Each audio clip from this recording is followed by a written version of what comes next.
Oi, gente, tudo bem? Eu sei que ninguém aguenta mais ouvir falar sobre vírus. Mas será que todos aí sabem realmente como os vírus são? Esse é o tema dessa aula. Vem comigo? Primeiro, vamos entender como é a estrutura do vírus. Já sabemos que eles são bem pequenos, certo? Pequenos a ponto de a gente só conseguir ver usando um microscópio eletrônico. Mas quão pequenos? Os vírus, em sua maioria, são menores do que as menores células que a gente conhece, as células procarióticas. Para ilustrar, vou usar como comparação uma hemácia humana, um glóbulo vermelho nosso. O diâmetro dessa célula é de mais ou menos 10 micrômetros, ou seja, 0,01 milímetro. E os vírus? Os vírus variam de 10 até 1000 nanômetros. A maioria tem até 100 nanômetros. Vamos pegar como exemplo o causador da Covid-19, o coronavírus SARS-CoV-2. As partículas desse vírus têm, em média, 100 nanômetros. 100 nanômetros é 0,0001 milímetro, ou seja, 100 vezes menor que uma hemácia. Vamos colocar numa régua? Pega a sua régua aí. Em 1 milímetro da sua régua, caberiam enfileiradas 100 hemácias. Para encher o mesmo espaço, seriam necessários 10.000 partículas do vírus, 100 vezes mais. Bem pequeno o vírus, né? Mas que estrago que essa coisinha tem feito, né? Continuando com a estrutura do vírus. Vírus são acelulares, ou seja, eles não possuem uma estrutura delimitada por uma membrana lipoproteica no interior de onde ocorrem as reações do metabolismo. Sendo assim, os vírus não têm metabolismo próprio e não conseguem, por exemplo, produzir energia ou proteínas do próprio corpo sozinhos. Por isso, dizemos que os vírus são parasitas intracelulares obrigatórios, já que para realizarem as funções vitais, eles precisam usar toda a maquinaria de uma célula hospedeira. Se não tem célula, como é um vírus então? Esse desenho representa um vírus. Olhando por fora, a gente veria essas paredes de bolinhas verdes. Cada bolinha é uma proteína, e o conjunto delas forma o envoltório do vírus, que a gente vai chamar de capsídio. No interior do capsídio está o material genético do vírus, que pode ser ou DNA ou RNA. Aí a gente precisa fazer um adendo. Todas as células possuem, ao mesmo tempo, os dois ácidos nucleicos.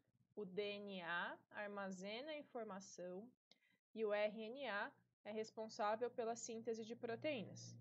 No vírus, só um ou outro está presente. Quando a gente considera o conjunto capsídio mais o material genético lá de dentro, a gente pode chamar isso de núcleo capsídio. Esse primeiro exemplo é de um vírus não envelopado.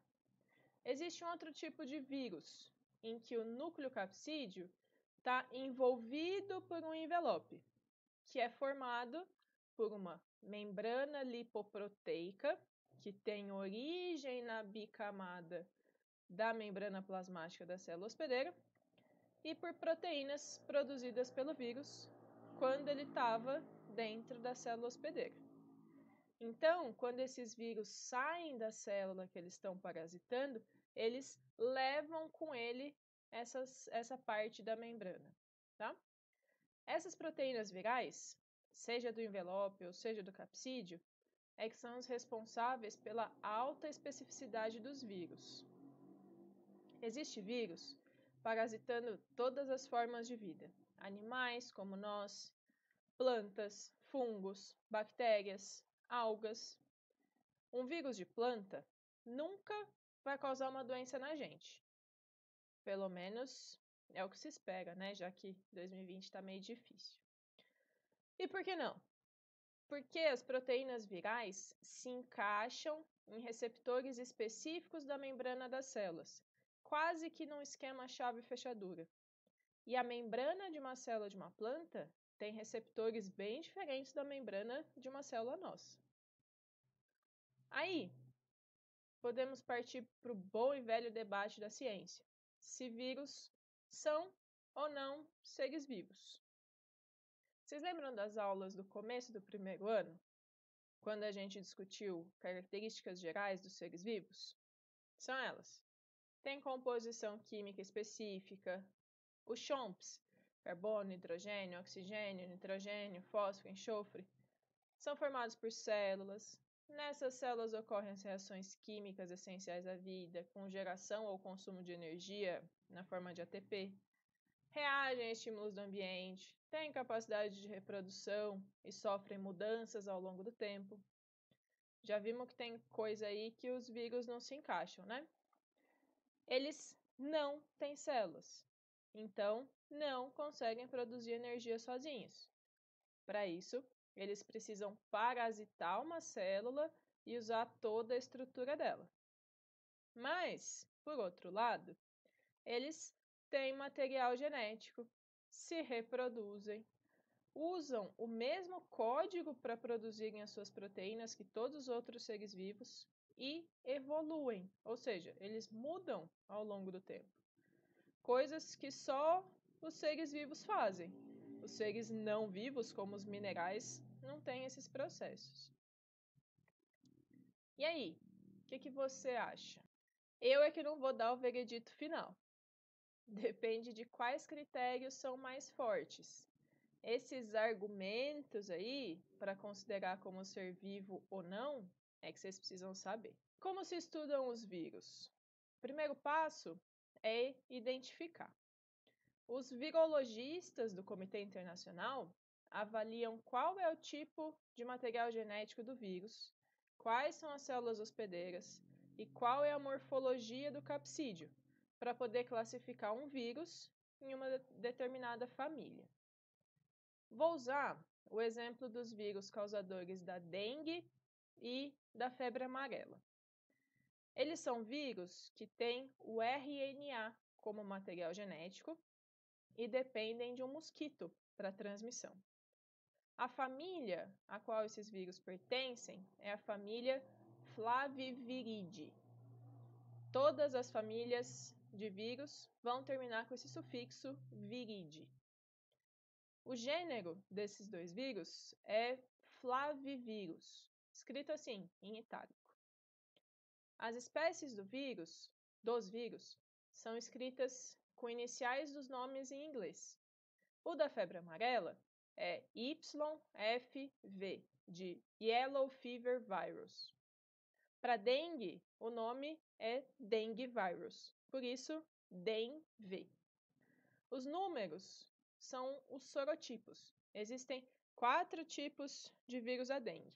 Então, você pode pegar dengue 4 vezes. Agora que sabemos como são os vírus, vamos ver como eles se reproduzem. Vamos usar como modelo um vírus bastante estudado, o bacteriófago, que também pode ser chamado simplesmente de fago. Esse é um vírus que infecta a bactéria Escherichia coli, bastante comum no nosso intestino. Ele é um vírus de DNA que tem o capsídeo parecido aí com essa nave espacial. Esse vírus tem 2 formas de reprodução, o ciclo lítico e o ciclo lisogênico. Vamos começar pelo ciclo lítico. Partículas do fago que estejam no ambiente, quando encontram uma célula da Escherichia coli, vão se fixar nela. A bactéria está aqui representada pelo retângulo rosinha. Aqui dentro, o círculo é o cromossomo bacteriano. O fago se adere à parede da bactéria e insere nela o seu DNA, esse fiozinho verde aí. Nesse caso aqui do bacteriófago, o capsídeo não entra na célula, só o DNA. Aí, o DNA do vírus vai se fundir ao cromossomo bacteriano e vai passar a comandar a célula.